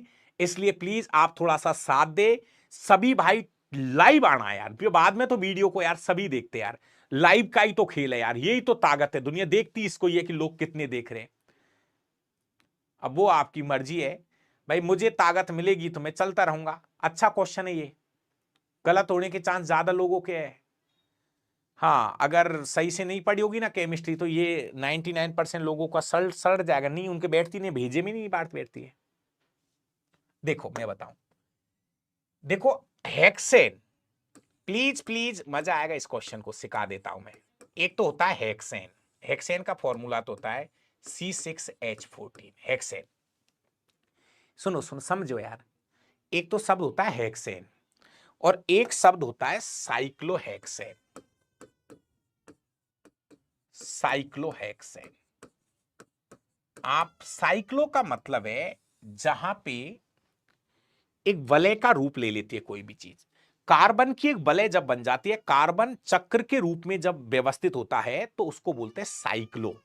साइक्लो शब्द आगे लग गया, साइकिल बन गई, साइकिल का पहिया बन गया, गोल गोल बन गया, साइकिल का पहिया बन गया। साइक्लो शब्द लगते ही इसका मतलब कहानी गोल गोल हो जाएगी। साइक्लो, पीछे तो हेक्सेन ही है। अब कोई कह दे सर इसका फॉर्मूला क्या है, तो इसका फॉर्मूला होगा C6H10। इसका फॉर्मूला होगा, 2 हाइड्रोजन कम कर लेना। जब भी साइकिल बने तो साइकिल बनाते समय आपको क्या करना है, 2 हाइड्रोजन कम कर देने। नहीं सॉरी, 2 ही तो कम करने, तो सी 12 समझना भैया, समझना, 12 2 हाइड्रोजन कम करने प्लीज। लिखने में थोड़ी गलती है। साइक्लोपेंटेन, पेंटेन में इधर 5 हाइड्रोजन 10, ऐसे पेंटेन में। पेंटेन का फॉर्मूला क्या होता है, C5H12। समझो समझो, तो यहां पर 2 हाइड्रोजन कम। जब भी आपका चक्र बनाते हो तो जैसे एक तो नॉर्मल है हेक्सेन प्लीज, और एक है साइक्लोहेक्सेन। तो साइक्लोहेक्सेन में हेक्सेन से 2 हाइड्रोजन कम लिखने। पहले तो ये फॉर्मूला ही होना चाहिए, याद पता होना चाहिए। अब इसका चक्र बनाओ, 6 carbon, 1 carbon, 2 carbon, 3 carbon, 4 carbon, 5 carbon, 6 carbon. गुरुजी क्या ये बेंजीन है? नहीं नहीं नहीं नहीं, ये बेंजीन नहीं है, बेंजीन नहीं है। बेंजीन का फॉर्मूला तो C6H6 होता है। जी हाँ, ये बेंजीन नहीं है भाई, बेंजीन नहीं है, ये बेंजीन नहीं है, ये बेंजीन नहीं है, ये साइक्लोहेक्सेन है। अब इसमें क्या करना है, देखो थोड़ी सी सिखा दूं। कार्बन के 2 डंडे, 2 कार्बन के पास में 4 डंडे होने चाहिए। एक कार्बन के पास में 4 डंडे होने चाहिए भाई साहब, प्लीज प्लीज प्लीज। एक कार्बन के 2 डंडे, तो ये रहे 2 डंडे, 2 और लगाओ, 1 और 1 2 और लगा लिए। मैं एक्स्ट्रा यहां लगा दूं, रुको। कार्बन के पास में कितने डंडे होने चाहिए, 4। हर कार्बन के पास में 4 डंडे होने चाहिए। हर कार्बन के पास में 4 डंडे होने चाहिए। क्यों? क्योंकि इसकी संयोजकता +4 होती है। ठीक है, अब इनके लटका दो हाइड्रोजन, हाइड्रोजन लटका दो, मजा आ जाएगा। 6 कार्बन है तो समझ में आ गई होगी, 12 हाइड्रोजन लटका दिए, 12 हाइड्रोजन लटका दिए, 6 कार्बन, 12 हाइड्रोजन लटका दिए। ओहो गुरुजी, ठीक है। तो इस पूरी कहानी में आपसे क्या पूछ रहा है वो, पहला, कार्बन कार्बन के बीच में कितने सिग्मा बंध है? तो कार्बन कार्बन के बीच, कार्बन कार्बन के बीच में 1 2 3 4 5 6। कल की क्लास लिए, कल की क्लास लिए आपने। सिंगल बॉन्ड पर एक सिग्मा बंध काउंट किया जाता है। अगर एकल बंध होता है, सिंगल बॉन्ड एकल बंध है, तो वहां पर एक सिग्मा बंध काउंट किया जाता है। क्लास रेगुलर लेना। मैं जैसे जैसे आगे बढ़ूंगा मैं डिटेल को कम करूंगा भाई, क्योंकि पहली क्लास में टाइम ज्यादा लगा था, दूसरी में थोड़ा कम कर दूंगा, अगली में कम कर दूंगा। प्लीज आपसे निवेदन कर रहा हूं, आप अगर मेरी पहली क्लास से देखोगे तो आपको चीजें समझ में आएगी। कल भी ये क्वेश्चन इस तरह का चीजें आई थी, मैंने रिपीट कर रहा हूं। तो यहां पर कार्बन कार्बन के बीच में साइक्लोहेक्सेन में 6 कार्बन कार्बन के बीच में 6 बंध है। ठीक है, अब पूछ रहा है कार्बन और हाइड्रोजन के बीच में कितने बंध है? कार्बन और हाइड्रोजन के बीच में 1 सिग्मा, 2 3 4 5 6 7 8 9 10 11 12। कार्बन और हाइड्रोजन के बीच में 12 सिग्मा बंध है। कार्बन और हाइड्रोजन के बीच में 12 सिग्मा बंध है, और दोनों के बीच में कुल मिलाकर यहां पर कुल जो सह संयोजी बंध है, ये सिग्मा बंध पूरे काउंट कर लो, इनको सह संयोजी बंध बोलते हैं। 12 + 6, ये कुल सह संयोजी बंधों की संख्या कितनी है? यहां पर 18। B is a right answer. समझ में आया होगा। शब्द बोलो पूरा आइसो का, साइक्लो,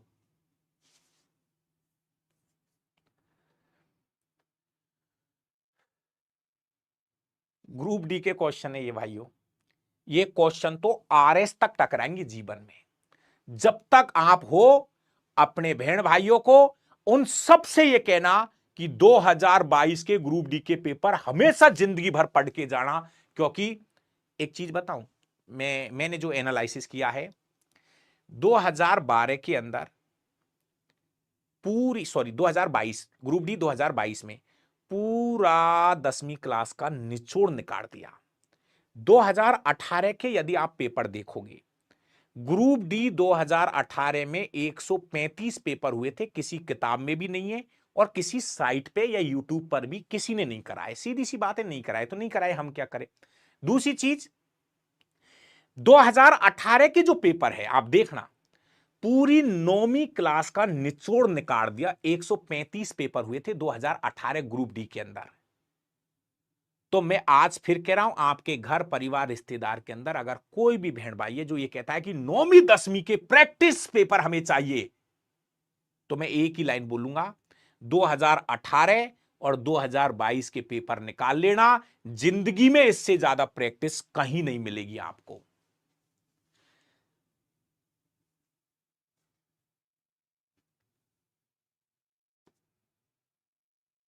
एक बार आप देख लेना कि आइसो और साइक्लो एक ही शब्द है का, ये आपको एक बार चेक करना है। ये भी मैंने बहुत बार ये क्वेश्चन तो आपको बताया है। पीडीएफ कहां मिलेगी? डाबरा क्लासेस टेलीग्राम चैनल पे। स्पेस मत देना, स्पेस मत देना। निम्नलिखित चित्र में से आपतित किरण और निर्गत किरण को क्रमशः किसके द्वारा देखा गया? भैया यहां पर ए और बी जो है ना, ये जो जा रही है, ए बी नाम दे रखा है इसका, ए और बी नाम दे रखा है, ये हमारी आपतित किरण होती है। और इसके बाद में ये वाली जो किरण निकल रही है, ये वाली जो किरण है, इसका नाम है सी और डी नाम दे रखा है, ये निर्गत किरण है।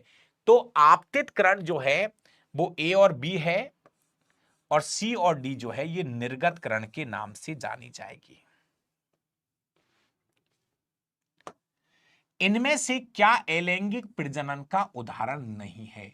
भाई अलैंगिक जनन जो शब्द है, अलैंगिक जनन जो शब्द है, कितना भौंक भौंक के बोल रहा हूं, अलैंगिक जनन जो शब्द है शायद पूरी एग्जामों के अंदर रिपीट होता है अलैंगिक जनन वाला। तो भाई साहब हमने गुरुजी इतना तो पढ़ा है कि अमीबा में पैरामीशियम में द्विविखंडन के द्वारा अलैंगिक जनन होता है। वाइनरी फ्यूजन उसी, मतलब द्विविभाजन बोल सकते हो, वाइनरी फ्यूजन द्विविभाजन विधि द्वारा। गुरुजी मुकुलन भी पढ़ा है? हाँ गुरुजी हमने मुकुलन भी पढ़ा है। कहते हैं हाइड्रा में मुकुलन विधि के द्वारा अलैंगिक जनन होता है। तो भाई साहब ये जो विधि है ना, ये ग्राफ्टिंग, ये जो बागवानी वगैरह करते हैं, ग्राफ्टिंग होती है, एक हिस्से को काट के दूसरे तने पे सेट करके, ग्राफ्टिंग विधि जो है ये आपकी, ये अलैंगिक जनन की विधि नहीं है। इसका क्वेश्चन जो है भाई वी होगा। ग्राफ्टिंग विधि जो है अलैंगिक जनन के अंदर काउंट नहीं होती है। एक गोलीय दर्पण के ध्रुव और वक्रता केंद्र के बीच की दूरी, एक गोलीय दर्पण है, ये उसका पोल है, ध्रुव और वक्रता केंद्र सी, और ये फोकस दूरी है।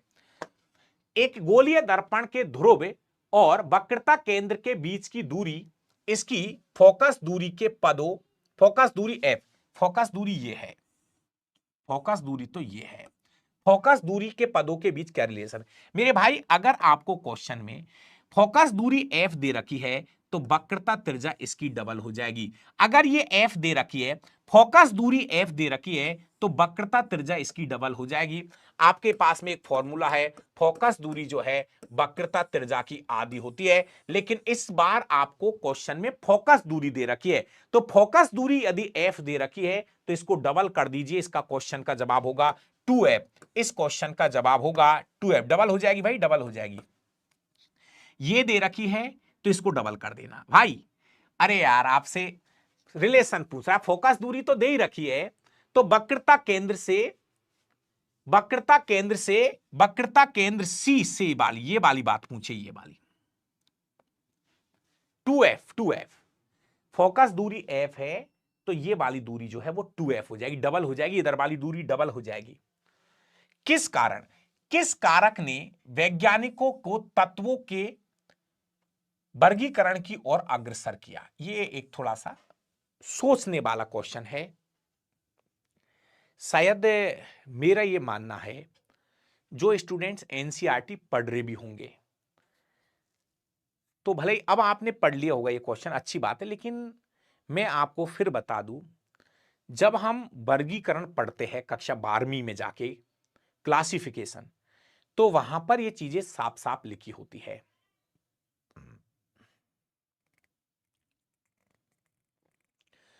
जी जी जी, 9वीं 10वीं दोनों पढ़नी पड़ेगी आपको। तो वर्गीकरण, वैज्ञानिकों ने वर्गीकरण को आगे बढ़ाने के लिए इन इन शब्दों का उपयोग किया। देखो ये चीज तो हम पढ़ते हैं, कहते उनके गुणधर्मों के आधार पर, ये शब्द तो हम हमेशा बोलते हैं, कहते तत्वों को उनके गुणधर्मों के आधार पर, भौतिक गुण और उनके रासायनिक गुणों के आधार पर वैज्ञानिकों ने इसको आगे बढ़ाने का प्रयास किया था। लेकिन एक बार थोड़ा सा शब्दों को अपने हिसाब से सेट कर लो भाई। वर्गीकरण को अग्रसर करने में तत्वों के विभिन्न स्रोत भी इसके लिए वो थे, क्योंकि तत्व जो है वो भूपर्पटी से भी मिले थे, तत्व हमारी वायु में भी है, तत्व हमारे जो कहते हैं जैसे कोई लावा वगैरह निकलता है तो उसमें भी है, तो ये भी उसका एक राज्य है। और तत्वों के संश्लेषण की विभिन्न विधियां, ये तीनों ही शब्द जो है ये वर्गीकरण की ओर अग्रसर किया था इन तीनों चीजों ने। कहने का मतलब तत्वों के अंदर ये तीनों चीजें थी, देखने को मिल रही थी, और ये ही तीन शब्द थे जो वर्गीकरण को आगे बढ़ाने में हेल्प कर रहे थे। इस क्वेश्चन का सही जवाब होगा 3 नंबर 17। कार्बन के इलेक्ट्रॉनिक विन्यास में शामिल कोषों की कुल संख्या कितनी है? तो भैया कार्बन जो है परमाणु क्रमांक 6 होता है, तो इसमें प्रोटॉन की संख्या भी 6 होती है, तो इसमें इलेक्ट्रॉन की संख्या भी 6 होती है। और 6 इलेक्ट्रॉन भरने के लिए के और एल, पहली कक्षा में 2 और दूसरी कक्षा में 4 इलेक्ट्रॉन भरे जाते हैं। तो यहां पर कितनी कक्षाएं काम में ली जाती है? 2 कक्षाएं काम में ली जाती है, के और एल। जब हम कार्बन का इलेक्ट्रॉनिक विन्यास करते हैं तो 2 कक्षा हम काम में लेते हैं, के और एल। ठीक है, पहली कक्षा में 2 इलेक्ट्रॉन भरे जाते हैं, दूसरी कक्षा में 4 इलेक्ट्रॉन भरे जाते हैं। क्वेश्चन नंबर 18, पानी पी लो भाई, एक बार पानी पी लीजिए भाई साहब, ऐसा भी नहीं हो कहीं चक्कर खा के गिर जाए 1-1 2-2 घंटे बिना पानी पिए मत बोलो, पी लो, आप भी पी लीजिए। थोड़ा सा कैसा है मामला, जल्दी से एक बार यस नो का जवाब दे दीजिए। जितने भी भाई लाइव आते हैं भाई, आपका लाइक प्लीज कर दिया करो, ये लाइक जो है ना आपका, ये सुकून दे देता है मुझे। सभी दोस्त एक बार भैया वीडियो को लाइक शेयर कर दो, पानी पी लो एक बार जल्दी से।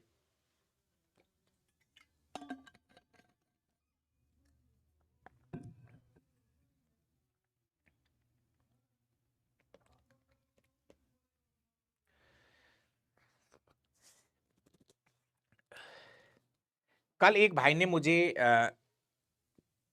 कमेंट किया था, वो कमेंट मैंने आपको भी भेजा था, मतलब कुछ ऐसे कमेंट है जो थोड़ा सा दिल को छू जाते हैं कि भाई स्टूडेंट्स जो है अपन से इतना भी लगाव रखते हैं। तो ये जो भी भाई है जिसकी भी आईडी होगी, है ना, तो चलो अगर आप भाइयों का ऐसा मानना है तो आप भाइयों को बहुत बहुत धन्यवाद कि आप वास्तव में आपको ये चीजें अच्छी लग रही है।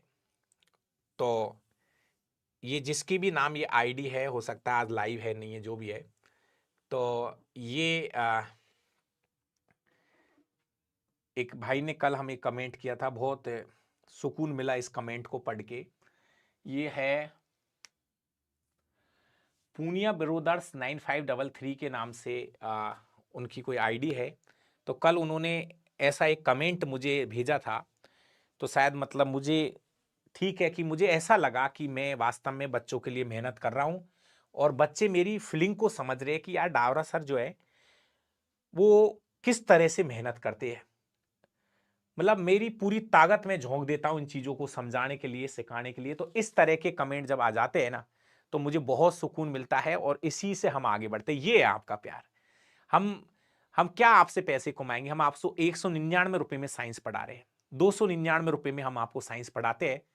आज मैं, ये रियलिटी है, सेविंग बनाने के लिए गया था। अब आप तो कहोगे सर 10 रुपए में बन जाएगी, जाके बैठ गया और भाई साहब 70 रुपए ले लिए, 70 रुपए ले लिए। अब कोई कहे सर घर ही बना लिए, वो बात मान ली, घर तो बना ले, लेकिन 70 रुपए सेविंग बनाने के लिए बालों को काटने के 100 रुपए ले लेते हैं। और हम 99 199 रुपए में, मैं बैठे बैठे यही सोचा था कि हम 199 रुपए में साइंस पढ़ा रहे बच्चों को। और बच्चा, कुछ भाई तो ऐसे भी कह देते हैं, सर आप तो लूट रहे हो, बिजनेस कर रहे हो। यार फिर बहुत दुख होता है, अंदर तक दुख होता है हमें, जब हम 199 रुपए में आपको विज्ञान पढ़ा रहे हैं और कुछ भाई उस पे भी ये कह देते हैं गुरुजी आप तो लूट रहे हो, आप तो बिजनेस कर रहे हो। तब भाई साहब मेरे अंदर से जो कहते हैं ना कि एक तरह से गुस्सा तो आता है, लेकिन बहुत रोना आता है कि लोग, क्या कहो उसको, 199 299 हम कोशिश करें लेकिन गरीब बच्चों तक हमारी वीडियो पहुंच जाए, और वास्तव में वो मैटर जहां से वो सब कुछ कर सकते हैं। तो बहुत बहुत धन्यवाद। अगर इस तरह की सोच वाले बच्चे अगर हमारे पास में, तो उन्होंने लिखा है सर जी मेरी लाइफ में फर्स्ट टीचर आप ऐसे मिले हो जो आपके ईमानदारी से यूट्यूब पर पूरे पेपर करवा रहे हो। हम एक बात बोलूं तो अगर आप इसी तरह लगातार पढ़ाते रहे, सब्जेक्ट की वीडियो लेकर आएंगे, तो मेरी कसम से बोलता हूं कि चंद दिनों में आपके साथ इतने बच्चे जुड़ेंगे जो आपके कभी सोचा भी नहीं होगा। थैंक यू भाई, बहुत बहुत धन्यवाद आपको। बस इसी चीज़ से हम लगातार कोशिश कर रहे हैं और आप सभी भाइयों का साथ रहना चाहिए। मेरा काम है, मैं ईमानदारी के साथ में मेहनत करनी है, मुझे तो मेरी पूरी ताकत लगानी है।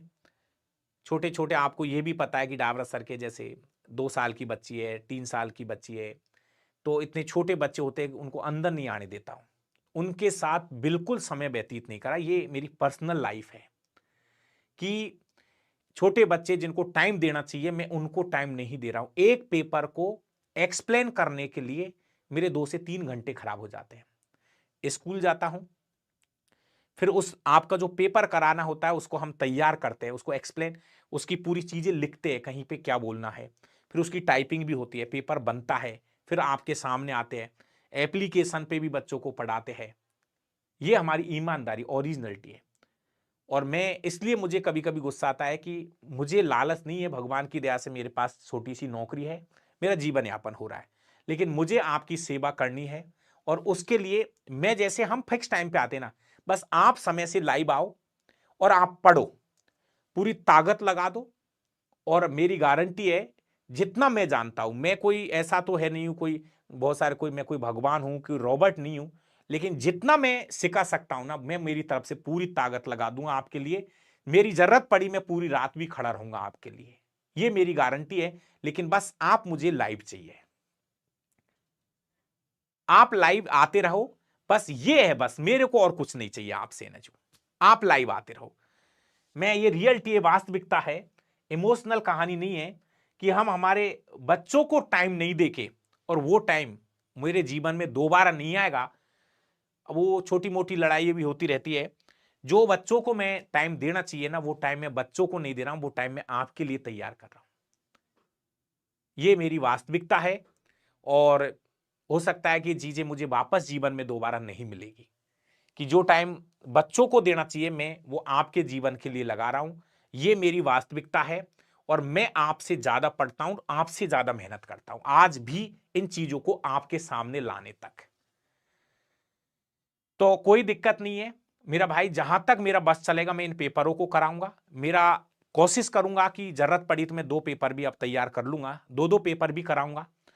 और कोशिश करना, मैं आपसे ये कह रहा हूं, 9वीं 10वीं की बहुत है साइंस, 11वीं से भी चीजों को टच करा दूंगा। अगर 11वीं से क्वेश्चन आएगा तो वो बायोलॉजी से आएगा, फिजिक्स केमिस्ट्री से जल्दी से 11वीं से क्वेश्चन नहीं पूछे जाएंगे, है ना।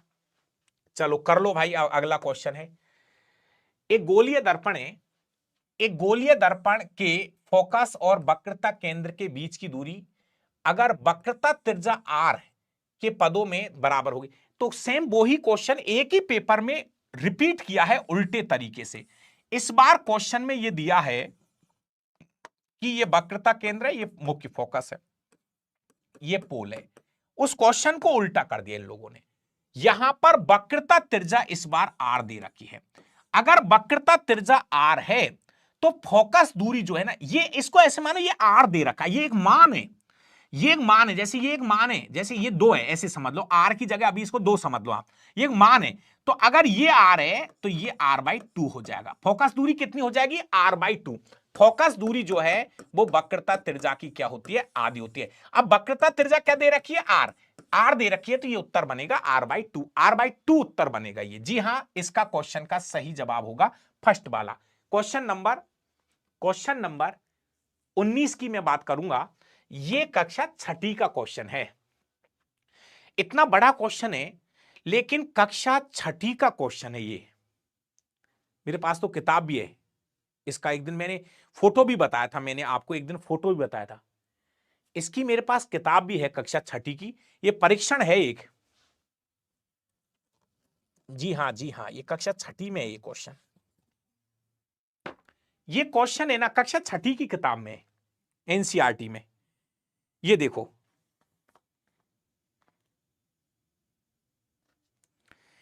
ये देखो एक बार, ये रियलिटी कक्षा छठी की किताब में ये परीक्षण है। ये कुछ इस तरीके का एक परीक्षण है कक्षा छठी की किताब में, पार्ट नंबर 2 में, कक्षा छठी की पार्ट 2 में ये परीक्षण है, स्टार्स परीक्षण है। तो इसमें क्या कर रहा है ये चित्र में, ये चित्र थोड़ा क्लीन नहीं आया है, तो ये आपसे क्वेश्चन जो कह रहा है ये है, नीचे दिए गए चित्र का ध्यानपूर्वक अध्ययन कीजिए, निम्नलिखित में से कौन सा विकल्प नीले काले रंग की उपस्थिति के कारण सही व्याख्या करेगा। भाई करना क्या होता है, आपको कक्षा छठी के अंदर एक परीक्षण दिया जाता है, स्टार्च परीक्षण। स्टार्च बोले तो मंड, कार्बोहाइड्रेट, स्टार्च परीक्षण किया जाता है। तो स्टार्च का परीक्षण करने के लिए, जैसे आप थोड़ी देर के लिए आलू ले लो, आलू में स्टार्च होता है, कार्बोहाइड्रेट पाया जाता है। जब हम उसमें आयोडीन की 2-4 बूंदे डालते हैं, जब हम आलू के रस में बसा होती है, ये नहीं बसा नहीं, स्टार्च, आलू के रस में स्टार्च होता है जो आयोडीन के साथ नीला काला हो जाता है, आयोडीन के साथ नीला काला हो जाता है, आयोडीन के साथ नीला काला हो जाता है। ये आपका मंड का परीक्षण है। जी हां, बी इज राइट आंसर। आलू लेना है, आलू का रस ले लो, इसका मतलब उसमें स्टार्च है, स्टार्च। और स्टार्च का पता कैसे करोगे, तो उसमें आयोडीन की 2-4 बूंदे डालो, तो वो जो है ना आपका, जैसे आलू लिया तो आलू के ऊपर 2-4 बूंदे डालो आयोडीन की, ध्यान रखना आयोडीन की बूंद डालनी है परीक्षण करने के लिए, तो वो हल्का हल्का काला पड़ने लग जाएगा, नीला काला पड़ने लग जाएगा वो। और इसी तरह से प्रोटीन का जब परीक्षण करो, प्रोटीन का जब परीक्षण करो कक्षा छठी की किताब के अंदर, फिर का बोल रहा हूं, इस बात को नोट कर लेना कहीं साइड में, प्रोटीन का जब परीक्षण करना हो तो आपको कॉपर सल्फेट और कास्टिक सोडा का विलयन लेना पड़ता है, और कलर जो है वो उसका बैंगनी आता है, बैंगनी कलर आता है उसका, ध्यान रखना। 2 चीज लेनी पड़ेगी प्रोटीन के परीक्षण के लिए, कॉपर सल्फेट और कास्टिक सोडा, ध्यान रखना, कॉपर सल्फेट और कास्टिक सोडा लेना पड़ता है प्रोटीन के परीक्षण के लिए। वीडियो भैया हमारे यहां से तो एकदम सही है, आप थोड़ा सा रिफ्रेश कर लीजिए। कौन सी अभिक्रिया जो अविलेय अवक्षेप उत्पन्न करती है, आपको पता है, लिख लेना। एक अभिक्रिया थी द्विविस्थापन अभिक्रिया। भैया द्विविस्थापन जो अभिक्रिया होती है, उस अभिक्रिया में, द्विविस्थापन अभिक्रिया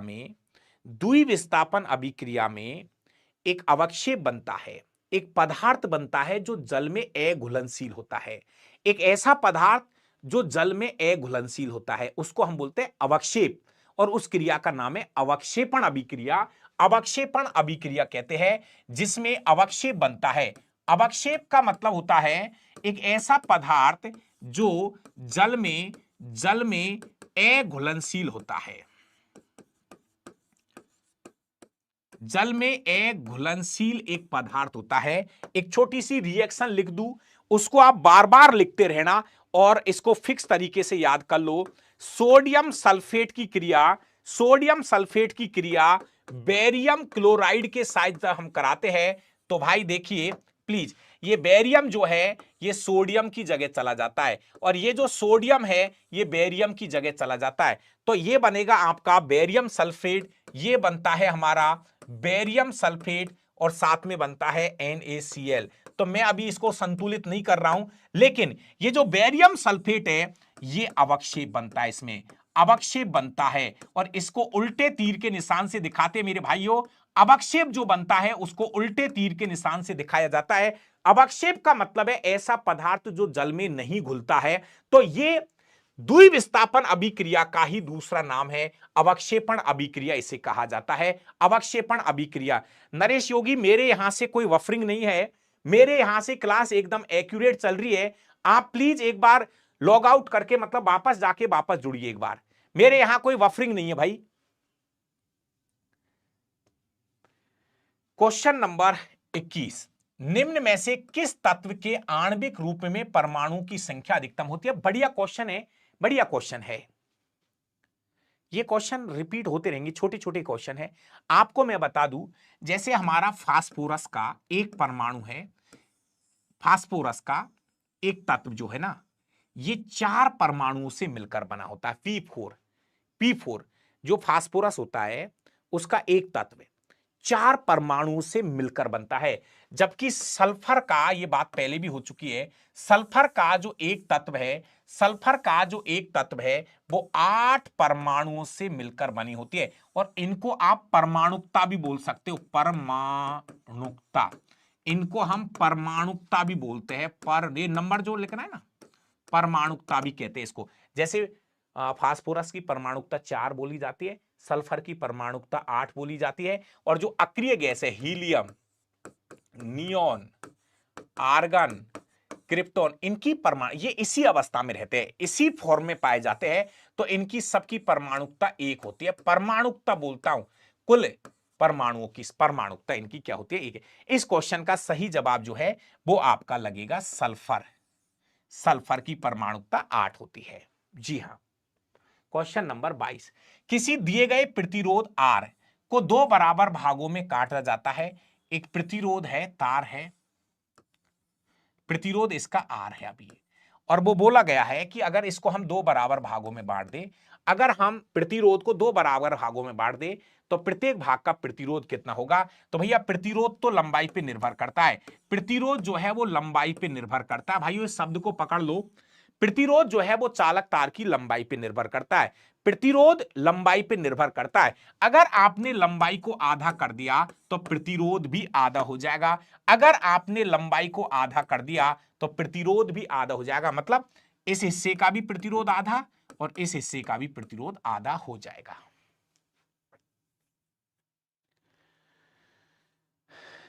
प्रतिरोध चालक तार की लंबाई पे निर्भर करता है। आपने चालक तार के टुकड़े कर दिए, प्रतिरोध के भी टुकड़े हो जाएंगे, मतलब प्रतिरोध भी बट जाएगा। नहीं भाई, अशोक भाई सही करे, है ना। एक छोटी सी सूचना, वो आपको पता भी है, 2-3 सूचना है जो बच्चे बार बार रिपीट करते हैं, उनको मैं बता दूं। नंबर 1, इसकी जो पीडीएफ है भाई, हम ये 2022 के अंदर 99 पेपर हुए थे ग्रुप डी का, जिसका दूसरा पेपर आज हम कर रहे हैं। पहला पेपर करा दिया है, जरूर देखना, बहुत कुछ सीखते ही चले जाओगे। इसके बाद में दोस्तों हमारे एक साइंस का बैच है। अगर आप डाबरा सर से विज्ञान पढ़ना चाहते हो तो 299 रुपए में 1 साल की वैलिडिटी है। आप आराम से पूरी साइंस पढ़ सकते हो। थ्योरी पढ़ना है वहां पर, फिजिक्स पढ़नी है, केमिस्ट्री पढ़नी है, बायोलॉजी पढ़नी है, कंप्यूटर टॉपिक वाइज पढ़ना है, टॉपिक वाइज पढ़ना है, थ्योरी पढ़नी है, थ्योरी पढ़नी पड़ेगी, चीजों को सीखना पड़ेगा, फिर आप क्वेश्चन करो आराम से, कोई टेंशन नहीं है। तो इसके लिए आप प्ले स्टोर से Dabra classes Jaipur app download कर लो और थोड़ा सा सपोर्ट करो, पढ़ते रहो, सीखते रहो। और जो स्टूडेंट्स को लगता है कि यहीं पर बहुत कुछ है, तो मैं तो ये भी नहीं कहूंगा, अगर आपको लग रहा है कि यहीं से सिलेक्शन ले जाओगे तो यहां से भी ले लो सिलेक्शन, लेकिन मेरा ये है कि आपको साइंस अभी पढ़नी पड़ेगी, साइंस अभी आपको पढ़नी पड़ेगी। इस क्लास की जो पीडीएफ है वो डाबरा क्लासेस टेलीग्राम चैनल पे मिल जाएगी। सभी प्रकार के जो लिंक है वो वीडियो के नीचे डिस्क्रिप्शन में है। चलिए, किशोर अवस्था के दौरान, किशोर अवस्था मतलब लगभग 11 साल से 17-18 वर्ष की उम्र को बोला जाता है किशोर अवस्था। किशोर अवस्था के दौरान मानव शरीर में अनेक परिवर्तन होते हैं। निम्नलिखित में से कौन सा परिवर्तन केवल लड़कियों के लैंगिक परिपक्वता से संबंधित है? मतलब आपने देखा होगा किशोर अवस्था में हमारे अंदर और लड़कियों के अंदर भी बहुत सारे परिवर्तन देखने को मिलता है। यहां पर टारगेट किया है लड़कियों के अंदर।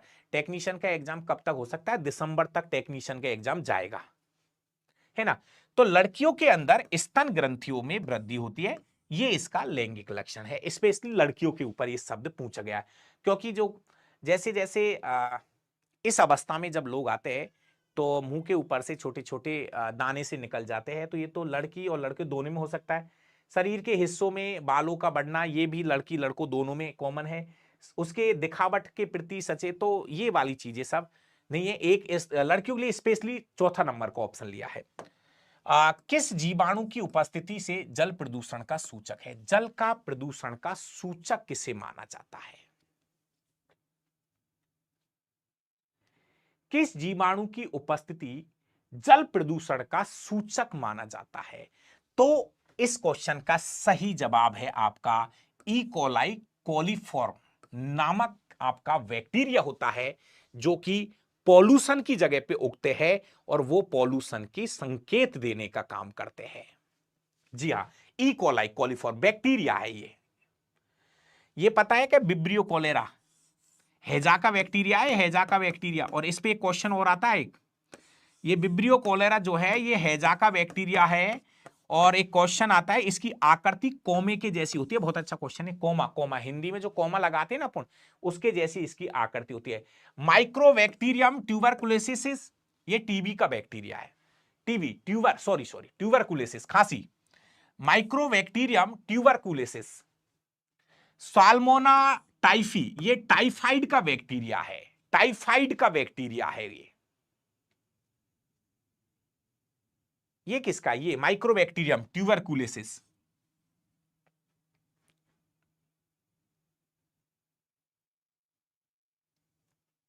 ट्यूबरकुलोसिस, ये एक बार बताइए, ये काली खांसी है या टीबी का बैक्टीरिया? ये tuberculosis, mycobacterium tuberculosis. Rahul Gupta ने 50 कमेंट कर दिए। सर 199 कर दो। राहुल जी आपको स्पेशल दे दूंगा।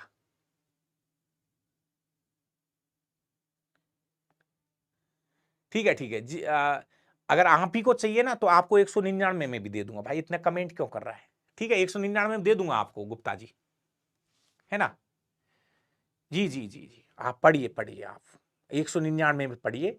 लेकिन दुकान करो ना, कभी भविष्य में कभी ऐसा करते हो तो दुकान करो तो चीजों को कम मत करना उनकी रेट। हाँ गुप्ता जी, मैं तो कर दूंगा आपकी रेट कम, लेकिन आप भी कभी गरीबों को लूटना मत। कभी दुकान करो ना कहीं, हाँ तो थोड़ा कम कर दिया करो रेट, क्योंकि एमआरपी में काफी बचत है। एमआरपी में, एमआरपी जो आती है ना, एमआरपी गुप्ता जी, मैक्सिमम, है ना? तो इसमें काफी बचत है। आप भी थोड़ा सा कम कर देना कभी भविष्य में। अपने पापा वगैरह कोई दुकान करते हो ना तो उनको बोल देना एमआरपी में काफी बचत है, थोड़ा उससे कम रेट पे बेच दिया करो चीजों को, है ना? हाँ, मैं तो आपको फ्री में भी दे दूंगा, लेकिन आप भी भला करो गरीब लोगों का। नहीं नहीं नहीं, आपकी नहीं कह रहा, कोई भी अपना रिलेशन में कोई कर रहा हो ना तो उनको बोलना। मैं तो ये नहीं कह रहा आप तो मत करो, आपको तो नौकरी लगा दूंगा मैं, है ना?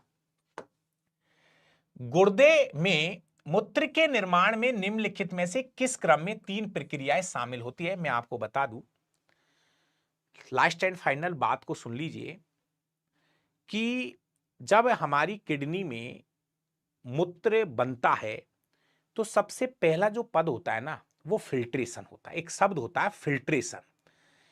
जब मूत्र का निर्माण किडनी में होता है, जब ब्लड छनता है, सबसे पहला पद है ब्लड का फिल्टर होना, ब्लड का छनना। तो वहां पर एक शब्द काम में लेते हैं फिल्ट्रेशन, फिल्ट्रेशन, फिल्ट्रेशन, निस्यंदन, निस्यंदन।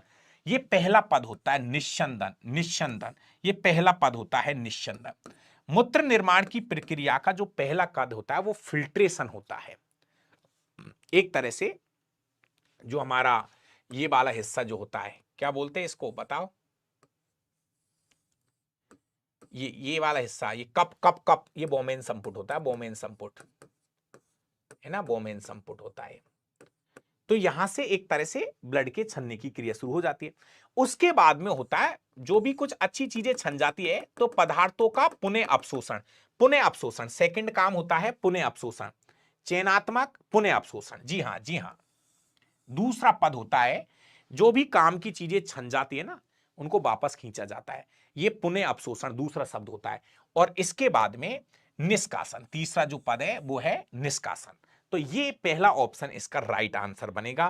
पहला जो आंसर है इसका राइट आंसर बनेगा।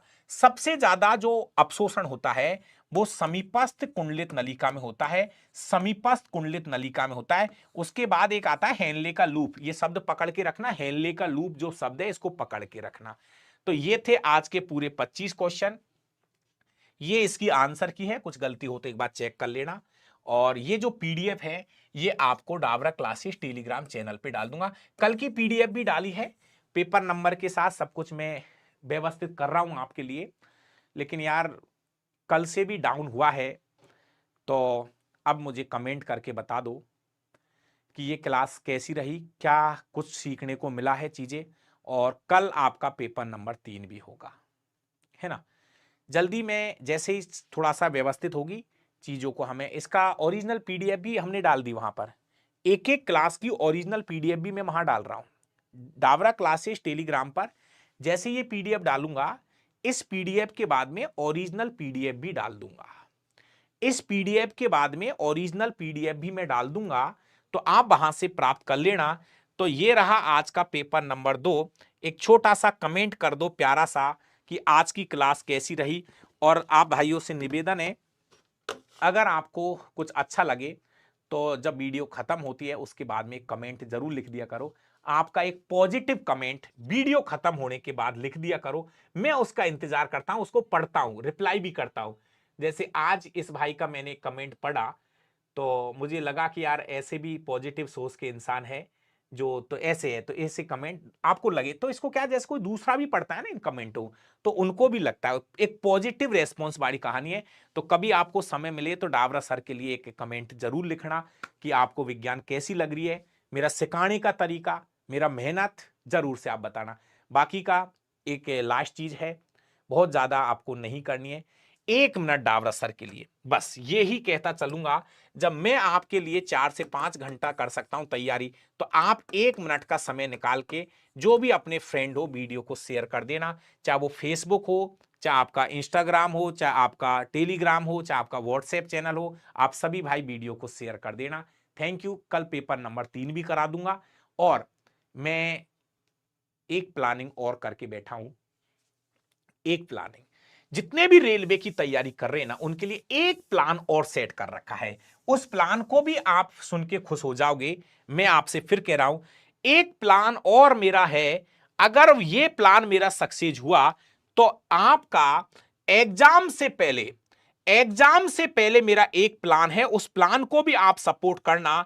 वो प्लान मेरा ये है कि दुनिया में एक नाम और चलता है, एनसीईआरटी एक्सप्लेनर, एक नाम चलता है दुनिया में।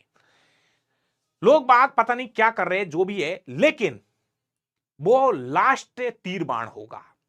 तो मैं जो एनसीईआरटी एक्सप्लेनर है उसकी ओरिजिनल पीडीएफ खोल के उसका भी सॉल्यूशन करवा दूंगा, कक्षा 9वीं और 10वीं का एग्जाम्पलर जो भी आप बोलते हो उसको, तो उसकी भी ओरिजिनल पीडीएफ बोर्ड पे खोल के और उसका भी सॉल्यूशन करवा दूंगा। एक तरफ इसको चलाऊंगा, एक तरफ एनसीईआरटी एक्सप्लेनर को चलवा दूंगा। लेकिन बस आप लाइव बने रहे, बाकी का मिलता हूं कल 8 बजे। किसी को भी साइंस खरीदनी हो तो आप आराम से मेरे से बात कर लेना, जिसकी भी समस्या हो किसी भी चीज से रिलेटेड, तो ये रहे नंबर भैया, कॉल कर लेना, आपकी समस्या का सॉल्यूशन हो जाएगा। ठीक है, ये व्हाट्सएप नंबर है, कोई भी समस्या हो तो आप इस नंबर पे बात कर लीजिए। थैंक यू, बहुत बहुत धन्यवाद।